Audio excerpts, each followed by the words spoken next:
దేవునికి స్తోత్రాలు. మీ అందరూ కూడా ప్రభు పేరిట మరొకసారి వందనాలండి. ఈ యొక్క ఛానల్ని వీక్షిస్తున్నటువంటి ప్రతి ఒక్కరు కూడా ప్రభు పేరిట మరొకసారి వందనాలు తెలియపరుస్తుంది. దేవుడు మిమ్మల్ని మీ కుటుంబాన్ని తన వినికిడిలో ఆశీర్వదించి దీవించును గాక. ఆమేన్. పరిశుద్ధ లేఖన భాగం నుండి ఒక మాట ధ్యానం చేసుకుందాం. యోబు గ్రంథం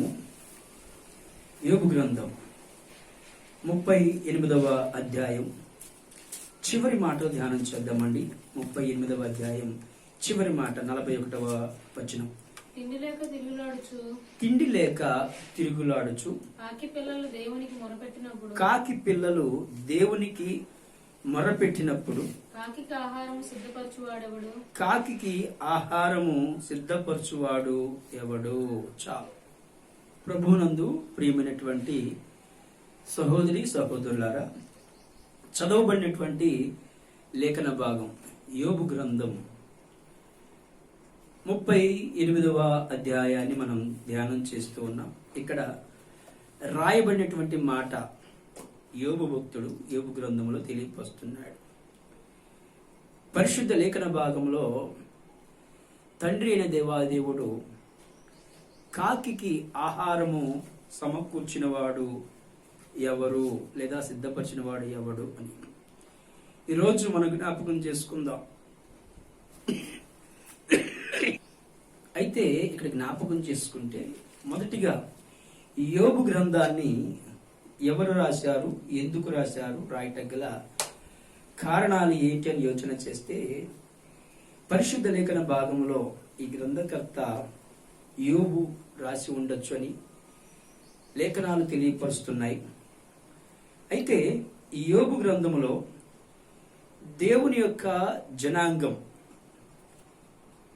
దేవుని వైపు తిరగాలని, శ్రమ నొందిన వారి గురించి, దేవుని వైపు తిరిగే వారి గురించి ఈ లేఖనాలు రాయబడ్డాయని మనకి యోబు గ్రంథం అంతా కూడా చదువుతూ ఉంటే అర్థమవుతూ ఉంటుంది. అయితే ఈ సమయం మనం జ్ఞాపకం చేసుకుంటే యోబు గురించి మనకంతా తెలుసు. యోబు యొక్క దైనందిన జీవితం అంతా కూడా మనకు తెలుసు. యోబు ఎలా శ్రమల పాలయ్యాడో, యోబు ఎలా రెండింతల ఆశీర్వాదాన్ని పొందుకున్నాడు. అయితే ఈరోజు నేను మీకు తెలియపరుస్తున్న మాట ఏమిటి అనగా, పరిశుద్ధ లేఖన భాగంలో 41వ వచనంలో రాయబడినటువంటి మాట, తిండి లేక తిరుగులాడుచు, తిండి లేకుండా తిరుగులాడుచున్నటువంటి ఇక్కడ కాకిని గురించి ప్రస్తావిస్తూ మాట్లాడుతున్న మాటలు. దేవునికి స్తోత్రం చేద్దామా? హల్లెలూయా. పరిశుద్ధ లేఖన భాగంలో చూడండి, ఒక కాకిని పోషించిన దేవుడు నిన్నును పోషించలేడా అని నేను మీకు ప్రశ్న వేస్తున్నా. కాకి చేత ఏలియాకి ఆహారము పంపిన దేవుడు మీకు కూడా ఆహారము పంపలేడా? ఒకసారి మీకు మీరే మీ హృదయపూర్వకంగా ఆలోచన చేయాలని ప్రభు పేరిట తన దాసునిగా మనవి చేస్తూ ఉన్న ప్రియ సహోదరి సహోదరులారా, ఈ యొక్క యోబు గ్రంథములో భక్తుడైనటువంటి యోబు ఎందుకు ఈ మాటలు తెలియపరుస్తున్నాడు? తెలియపరచగల కారణం ఏంటి అనంటే, తండ్రి అయిన దేవాది దేవుడే యోబుతో మాట్లాడుతున్నట్టుగా, దేవుడే యోబుని దర్శిస్తున్నట్టుగా, యోబుకి దేవుడే మాట్లాడుతున్నట్టుగా మనకి అర్థమవుతూ ఉంది.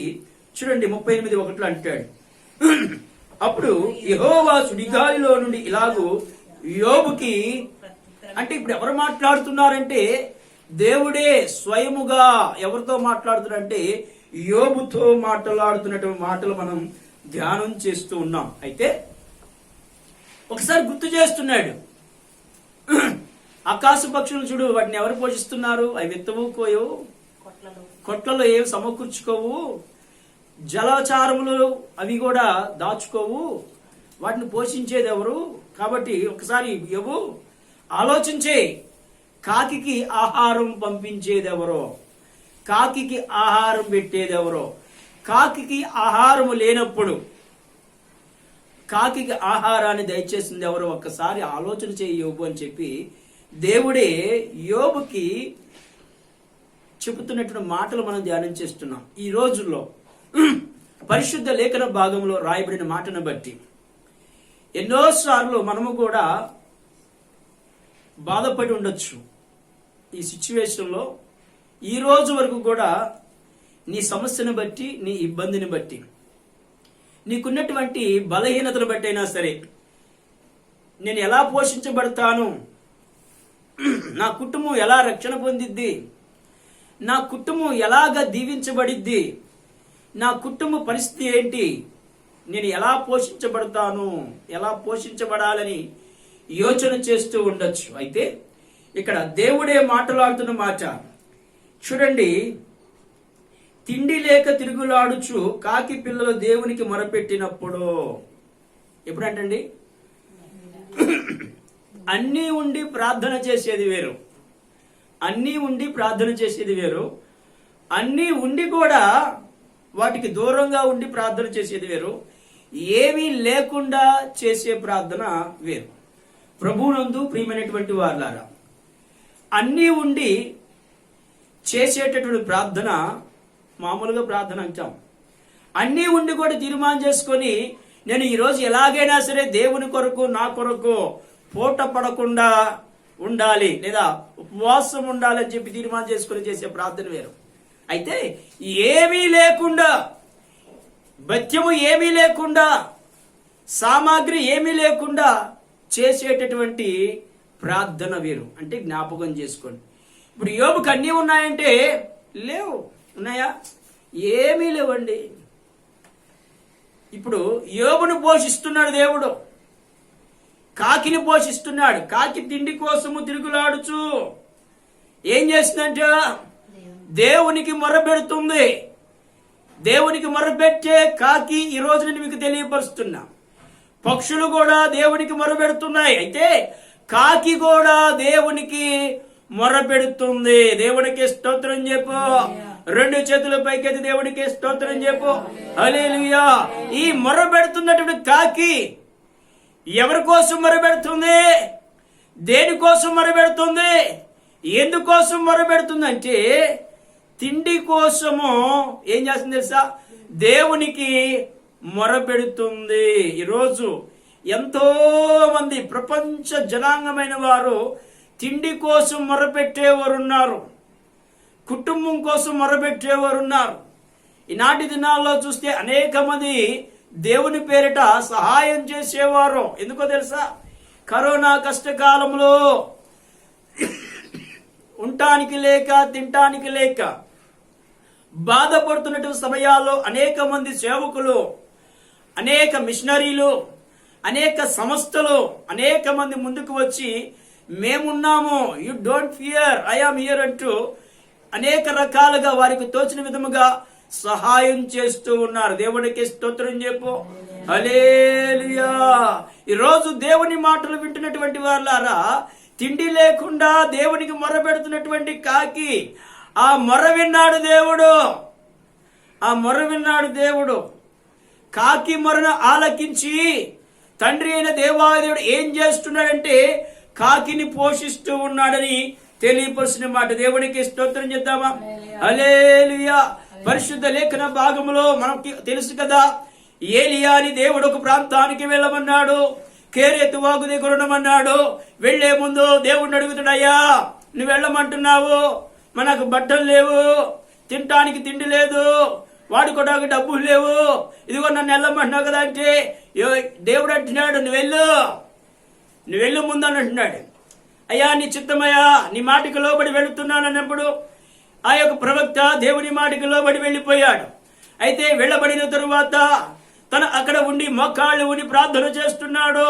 దేవుడు చెప్పే అంతవరకు, బయటికి రమ్మనేంత వరకు, నువ్వు వెళ్ళు అనేంత వరకు ఎక్కడ ఉండాలంటే దేవుడు చెప్పబడినటువంటి ప్రాంతం నుంచి బయటికి రావాలి. దేవునికి స్తోత్రం చేద్దామా?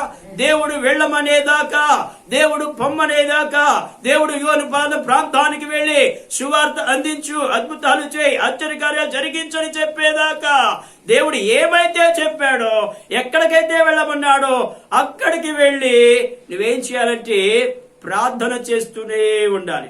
తిండి కోసం బాధపడిపోతూ ఉంటాం, బట్టలు లేవని బాధపడిపోతూ ఉంటాం, రకరకాలుగా ఏమీ లేవని చెప్పి యోచన చేస్తూ ఉంటాం.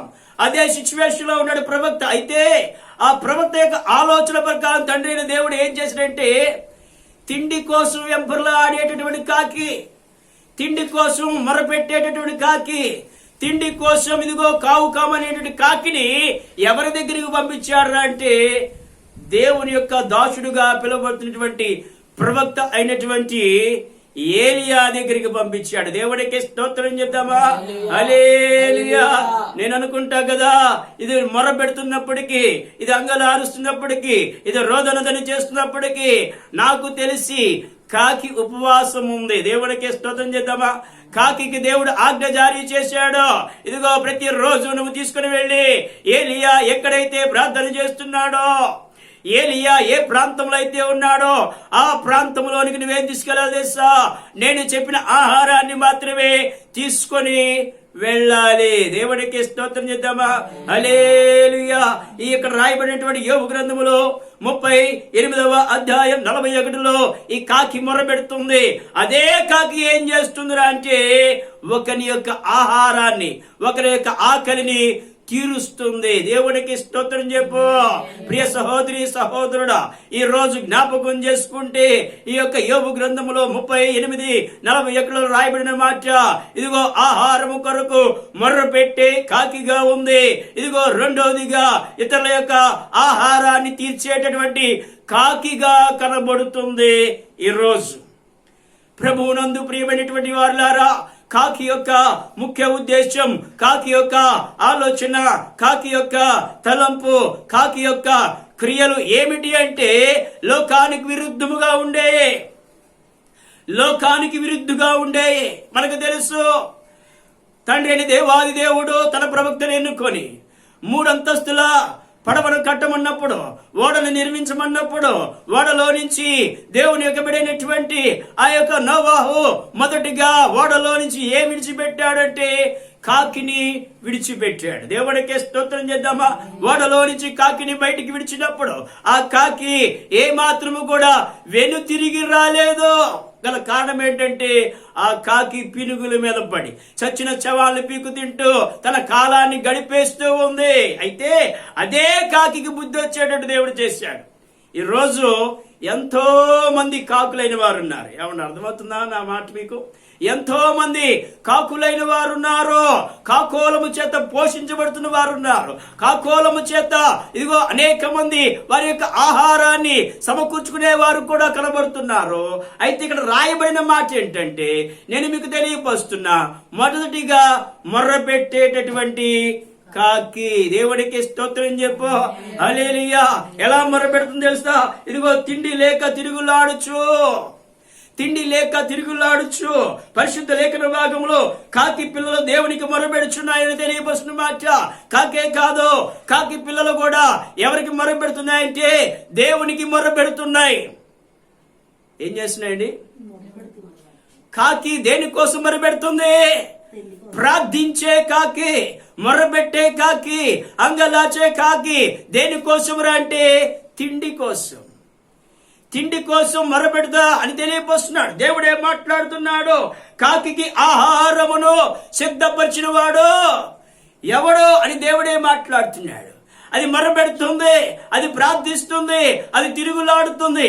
అయితే తన ప్రార్థన ఆలకించిన దేవుడు నీ ప్రార్థన కూడా ఈరోజు ఆలకిస్తాడని ప్రభు పేడ తన దాసునిగా చూస్తున్న వారులారా, గ్రహిస్తున్న వారులారా నేను మీకు తెలియపరుస్తున్నా. ప్రియ సహోదరి సహోదరుడా, ఈనాటి దినాల్లో జ్ఞాపకం చేసుకుంటే పరిశుద్ధ లేఖన భాగంలో ఏలియాని పోషించిన దేవుడు నిన్ను నన్ను పోషిస్తున్నాడు. ఏలియా మొర ఆలకించిన దేవుడు, ఏలియా ప్రార్థన ఆలకించిన దేవుడు, ఏలియాతో మాట్లాడిన దేవుడు, కాకి మొర ఆలకించిన దేవుడు నీ మొర నా మొర కూడా ఆలకిస్తున్నాడు. నమ్మితే దేవుడికి స్తోత్రం చేద్దామా? హల్లెలూయా. పరిశుద్ధ లేఖన భాగంలో నుండి చూడండి, కీర్తన గ్రంథము 147వ కీర్తన 9వ వచనం చూడండి. 9వ వచనం. 147వ కీర్తన 9వ వచనం. పశువులకును అరుచుచున్న పిల్ల కాకులకును ఆయన ఆహారము ఇచ్చువాడు, గుర్రముల బలమునందు ఆయన సంతోషించును. సంతోషించడు. నరుల కాలి సత్తుయందు ఆయన ఆనందించడు. తన యందు భయము భక్తి గల వారి యందు, తన కృప కొరకు కనిపెట్టి వారి యందు యెహోవా ఆనందించువాడై ఉన్నాడు. దేవునికి స్తోత్రం చేద్దామా. ఇప్పుడు ఇక్కడ రాయబడిన మాట మీకు అర్థం కావడానికి ఈ 9వ వచనం అంటాడు కదా, ఇదిగో పశువులకును అరుచుచుండు పిల్ల కాకులకును ఎవరు ఆహారాన్ని సమకూరుస్తారంటే దేవుడే. దేవుడే దేవుడే దేవుడే పిల్ల కాకులకు, అరుచుచున్న పిల్ల కాకులకు ఆహారము సమకూర్చేవాడు. ప్రభువునందు ప్రియమైనటువంటి సహోదరి సహోదరుడా, ఈ యొక్క సమయాన్న దేవుని మాటలు వింటున్న వారులారా జ్ఞాపకం చేసుకుంటే యోబుతో దేవుడు మాట్లాడుతున్నాడు. యోబుని దేవుడు దర్శిస్తున్నాడు. యోబు యొక్క ప్రార్థన ఆలకించడానికి దేవుడే స్వయముగా దిగి వచ్చినట్లుగా చూస్తున్నాం. అప్పుడు యెహోవా సుడిగాలిలో నుండి ఇలాగున యోబుకు ప్రత్యుత్తరం ఇచ్చాడని తెలియపరుస్తున్న మాట. ఇదిగో సుడిగాలిలో నుంచి దేవుడు మాట్లాడుతున్నాడు. ఏమని మాట్లాడుతున్నాడు తెలుసా? ఇదిగో ఆ యొక్క కాకిని పోషించేవాడిని నేనే. కాకి తిరుగులాడుచు అరుస్తూ ప్రార్థిస్తూ కన్నీరు కారుస్తూ అరుస్తూ ఉన్న సమయంలో దాని మొర ఆలకించి ఆహారము సిద్ధబాటు చేయువాడిని నేనే అని అంటున్నాడు. దేవునికి స్తోత్రం చెప్పు. హల్లెలూయా. ఈరోజు జ్ఞాపకం చేసుకుందాం. పరిశుద్ధ లేఖన భాగములో ఇదిగో రాయబడిన మాటను బట్టి కాకిని గురించి మాట్లాడుతున్న మాట. కాకి ఇదిగో దేనికి సాదృశ్యంగా ఉందంటే లోకానికి సాదృశ్యంగా ఉంది. లోకానికి సాదృశ్యంగా ఉన్న కాకి అది కూడా ప్రార్థిస్తున్నప్పుడు, అది కూడా మొరపెడుతున్నప్పుడు, అది కూడా అంగలారుస్తున్నప్పుడు, అది కూడా రోధిస్తున్నప్పుడు దానిని కూడా ఏం చేస్తున్నాడంటే పోషిస్తూనే ఉన్నాడు. దేవుడికి స్తోత్రం చేద్దామా. హల్లెలూయా. ప్రతి ఒక్కరిని దేవుడు ఏం చేస్తున్నాడంటే పోషిస్తున్నాడండి. ఆయన పోషించే దేవుడు. నువ్వెవరైనప్పటికీ, నువ్వు రక్షణ పొందినా రక్షణ పొందకున్నా, మార్పు చెందినా మార్పు చెందకున్నా, ప్రభు సన్నిధికి వచ్చినా రాకున్నా, కాకి వలె నువ్వంతా తిరుగులాడుతున్నప్పటికీ నువ్వు నమ్మకముతో, విశ్వాసముతో, భక్తితో, దేవుని యందు భయముతో నువ్వు ప్రార్థించినప్పుడు, దేవుని అడిగినప్పుడు పిల్ల కాకుల యొక్క అరుపులను విని దేవుడు వాటిని పోషించిన దేవుడు, ఆహారాన్ని సిద్ధబాటు చేసిన దేవుడు నిన్ను కూడా సిద్ధబాటు చేస్తాడని, నీకు కూడా సిద్ధబాటు చేస్తాడని ప్రభు పేట తన దాసునిగా మనవి చేస్తూ ఉన్నా. దేవునికి స్తోత్రం చెప్పండి. హల్లెలూయా. ఈ రోజు పరిశుద్ధ లేఖన భాగంలో రాయబడిన మాటను బట్టి మనం జ్ఞాపకం చేసుకుంటే కాకికి ఆహారము సిద్ధపరిచిన దేవుడు ఈ రోజు ఇదిగో నీకు కూడా ఆహారాన్ని సిద్ధపరుస్తానికి సిద్ధముగా ఉన్నాడు. నమ్ముతున్నావా? రెండు చేతులు పైకెత్తి, అయ్యా ఈ రోజు నాకు ఆహారాన్ని సిద్ధపరిచినందుకు నీకే స్తోత్రమని గంభీరంగా స్తోత్రాలు చేద్దామా. హల్లెలూయా. మనకంటే దిగుగా, మనకంటే అతి కఠినంగా ఉన్నటువంటి నిరుపేదలైన వారు, దారిద్ర్యపు దిగువ రేఖ నుండి అనేక మంది ఆహారం లేకుండా, తిండి లేకుండా, బట్ట లేకుండా రకరకాలుగా ప్లాట్ఫామ్ మీద ఉన్నటువంటి వారిని దేవుడు ఏమి చేస్తున్నాడంటే పోషిస్తూ ఉన్నాడు. దేవుడికి స్తోత్రం చెప్పు. హల్లెలూయా. ఎటువంటి గాలి తుఫాను వచ్చినా, ఎటువంటి సందర్భం వచ్చినా, ఎటువంటి ఇబ్బంది వచ్చినా, ఎటువంటి కరువు వచ్చినా, ఎటువంటి ఖడ్గం వచ్చినా మనమైతే మన గృహాల్లో ఉండి ముప్పూటల లేదా 3 పూటల లేదా 4 పూటల చక్కగా భుజిస్తూ ఉంటాం. అయితే ఆ ప్రాంతంలో ఉన్నటువంటి ఇదిగో దేవునికి దూరంగా ఉన్నటువంటి ఎండతో వానకు తడుస్తూ ఏమి చేయాలో తెలియని స్థితిలో ఉన్నటువంటి జనాంగాన్ని దేవుడు ఏం చేస్తున్నాడు అంటే వారు పెట్టే మరణ బట్టి దేవుడు వారిని కూడా పోషిస్తూనే ఉన్నాడండి. దేవునికి స్తోత్రం చేద్దామా. హల్లెలూయా. వారిని పోషించిన దేవుడు నిన్ను కూడా ఏం చేస్తాడేసా? పోషిస్తానంటున్నాడు. నిన్ను కూడా పోషిస్తానంటున్నాడు. ఎందుకని అంటారా? దేవుని యొక్క ఆజ్ఞ లేకుండా ఏ ఒక్కటి కూడా పోషించబడదు. దేవునికి స్తోత్రం చెప్పండి. దేవుని ఆజ్ఞ లేకుండా, దేవుని చిత్తము లేకుండా, దేవుని ప్రణాళిక లేకుండా, దేవుని యొక్క ఆలోచన లేకుండా ఏ ఒక్కటి కూడా ఏం చేయబడదంటే పోషింపబడదు. ప్రియ సహోదరి సహోదరుడా, ఒక మాట చెప్పి ముగిచ్చేస్తాను. కాకిని పోషించిన దేవుడు, కాకి మొర ఆలకించిన దేవుడు, కాకితో ఆహారం పంపించిన దేవుడు ఈరోజు నీ మొర ఆలకించే దేవుడు ఆయనై ఉన్నాడు. దేవుడికి స్తోత్రం చేద్దామా? ప్రభువునందు ప్రియ సహోదరి సహోదరుడా, ఆయన అంటాడు కదా, మీరు పిచ్చుకల కంటే శ్రేష్ఠులు కాదా, ఆకాశ పక్షుల కంటే మీరు శ్రేష్టమైన వారు కాదా అని అంటున్నాడు. అంటే వాటికి లేని భాగ్యాన్ని తండ్రి అయిన దేవుడు నీకు నాకు కల్పించాడు. దేవుడికి స్తోత్రం చెప్పండి. చక్కగా దేవుని సన్నిధానంలో ఉండి మోకరిల్లి ప్రార్థించినప్పుడు నీకు ఏదైతే కొదువైందో దాన్ని బట్టి మొర్రబెట్టినప్పుడు దేవుడు నీకు కావాల్సింది ఏం చేస్తాడంటే నీ ముందుకి వాటిని అనుగ్రహిస్తాడు. దేవుడికి స్తోత్రం చెప్పు. హల్లెలూయా. ఇప్పుడు మీకు అర్థం కాటాకి ఏలియాకి ఏం కావాలి? దేవుడు వెళ్ళమన్నాడు. ఏం కావాలంటే ఆహారం కావాలి. ఆహారం కావాలి. నీకు ఆహారం నేను పంపిస్తానన్నాడు. ఎలా పంపిస్తాడు, ఏ రకంగా పంపిస్తాడో ఏలియాకి తెలియదు. వెళ్ళాడు, కూర్చున్నాడు, వాగు దగ్గర మోకాళ్ళు వేసాడు, నీళ్లు తాగుతున్నాడు. దేవుడు ఆజ్ఞ జారీ చేశాడు. కాకొచ్చింది. ఏమేసిందండి? రొట్టె ముక్క, మాంసము, అప్పము లేదా మాంసము రెండు వేసింది. అవి తిన్నాడు. దేవుడికి స్తోత్రం చెప్పు. దేవా, ఈ రోజు నాకు ఆహారం ఇచ్చినందుకు స్తోత్రం, నాకు మాంసం ఇచ్చినందుకు స్తోత్రం అని చెప్పి దేవునికి కృతజ్ఞతాస్తుతులు చెల్లించాడు. ఈరోజు జ్ఞాపకం చేసుకుంటే ఈ కష్టకాలంలో కూడా దేవుడు మనల్ని ఏం చేస్తున్నాడంటే ఆదుకుంటున్నాడు, పోషిస్తున్నాడు, కావలసినవన్నీ కూడా సమకూరుస్తున్నాడు. నువ్వు నమ్మితే చాలు, నువ్వు ఈ సూచక్రియని చూస్తావని పరిశుద్ధ లేఖనంలో రాయబడిన మాటను బట్టి నేను మీకు ఈ సమయాన్న తెలియపరుస్తా. పై 40వ వచనం అంటాడు, సింహపు పిల్లలు తమ తమ గుహలో పడుకొనినప్పుడు, తమ గుహలో పొంచి ఉన్నప్పుడు నీవు వాటిని ఆకలి తీర్చేదవా. ఏంటంటండి ఇక్కడ మీకు అర్థం కావాలి. యోబు క్వశ్చన్ వేస్తున్నాడు, దేవుడు ఆన్సర్ చేస్తున్నాడు. యోబు అడుగుతున్నాడు, దేవుడు సమాధానం చెప్తున్నాడు. మీరు చదవండి, ఈ యొక్క వచనాలన్నీ కూడా చదువుకుంటూ వెళితే మీకు అర్థమవుతూ ఉంటది. ఈరోజు ప్రత్యేకంగా నేను మీకు తెలియపరిచిన మాట ఏంటంటే, పోషించే దేవుడు ఎలాగైనా సరే నిన్ను నన్ను ఏం చేస్తాడు? మనల్ని పోషిస్తాడు. కానీ పోషిస్తున్నాడు కదా అని చెప్పి తిని శుభ్రంగా పడుకుంటే కుదరదు. కాకి పడుకుంటుందా? లేదు. ఏం చేస్తుంది? తిరుగులాడుతుంది, తిరుగుతుంది, అరుస్తుంది. అదే రాయబడిన మాట. ఏం చేస్తుంది? తిండి లేక తిరుగులాడుచు, తిండి లేక తిరుగులాడుచు. కాకి పిల్లలు దేవునికి మొర్రపెట్టినప్పుడు కాకి ఆహారం సిద్ధపరచువాడెవడు? తిండి లేక అరుస్తున్నాయి, మొర్రపెడుతున్నాయి, తిరుగుతుంది తల్లి. కాకేం చేస్తుంది?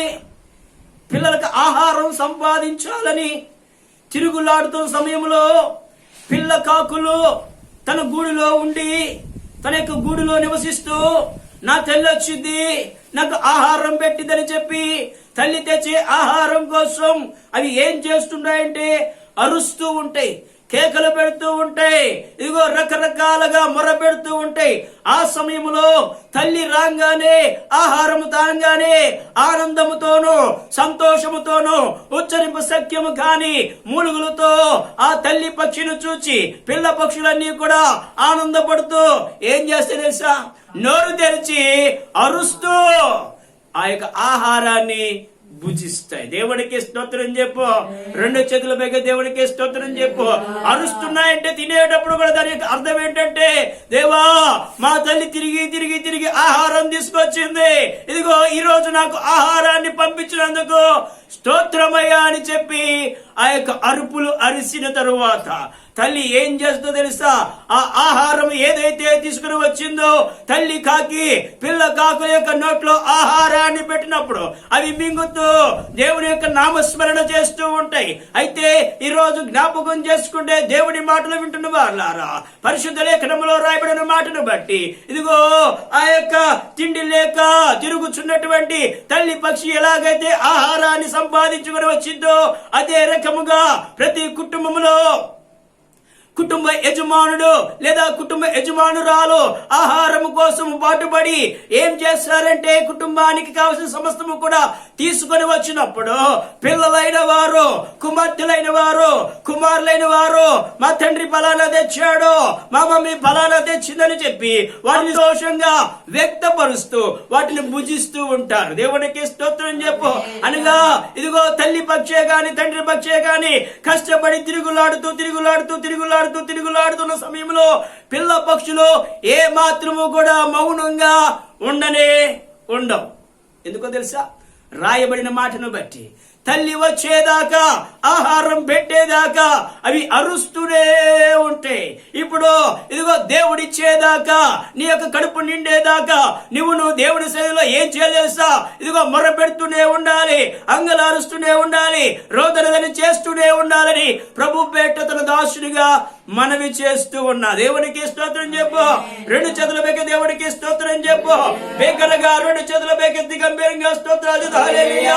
ఈ రోజు దేవుడి మాటలు వింటున్నటువంటి ప్రియ సహోదరి సహోదరుడా, ఇదిగో నీ ఇంటిలో నువ్వు ఇదిగో తల్లి కాకి ఉండొచ్చు, ఇదిగో నీ పిల్లలైన వారు పిల్ల కాకులై ఉండొచ్చు. అయితే ఇదిగో మీరు జ్ఞాపకం చేసుకోండి, కాకి ఏం చేస్తుందంటే దేవునికి మొరపెడుతుంది. అదే కాకి వేరే ఆకలిని తీరుస్తూ ఉంది. ఈ రోజు ఇదిగో మీ కుటుంబం కోసం నువ్వు చూసుకుంటున్నావేమో, మీ పిల్లల కోసం నువ్వు చూసుకుంటున్నావేమో, నీ తోటి వారు ఇదిగో నీ శ్రేయభిలాషులు, నీ రక్త సంబంధికులు, నీతో ఉన్నటువంటి వారు, వారికి ఆహారం లేకుండా ఉందేమో, వారికి తిండి లేకుండా ఉందేమో, వారికి కట్టుకోవడానికి బట్ట లేకుండా ఉందేమో, వారికి సహాయం చేసినటువంటి బాధ్యత కాకులమైనటువంటి నీకు నాకు మనకి ఉందని ప్రభువు పెడుతున్న దాసునిగా మనవి చేస్తున్న. దేవునికి స్తోత్రం చెప్పు. హల్లెలూయా. ఎందుకు కాకి అంటున్నానంటే జ్ఞాపకం చేసుకోండి, కాకిలో కొన్ని బ్యాడ్ హ్యాబిట్స్ కనబడుతున్నాయి, కాకిలో కొన్ని గుడ్ హ్యాబిట్స్ కనబడుతున్నాయి. ఏది ఏమైనప్పటికీ కాకిని సృష్టించిన దేవుడు తండ్రినా దేవుడే. ప్రభునందు ప్రియ సహోదరి సహోదరుడా, నేను మీకు తెలియపరుస్తున్నాను, ఇదిగో ఆహారం కోసం మొరపెట్టే కాకి ఆకలిని తీర్చేటటువంటి కాకి. ఏంటండి? ఆకలిని తీర్చింది, ఆహారం కోసం మొరపెట్టింది. ఈరోజు అనేక మంది ఆహారం కోసం మొరపెట్టే తల్లులు ఉన్నారు, పిల్లలు ఉన్నారు. వారి యొక్క మనవి దేవుడు ఆలకించాలంటే అవి ఎలాగైతే అరుస్తున్నాయో, అవి ఎలాగైతే మొరపెడుతున్నాయో, నీవును కూడా దేవుని సముఖములో చేరి మొరపెట్టాలని ప్రభు పేట తన దాసునిగా మనవి చేస్తున్నా. దేవుడు కొద్ది మాత్రం వినికిడిలో ఆశీర్వదించి దీవించునుగాక. హల్లెలూయా.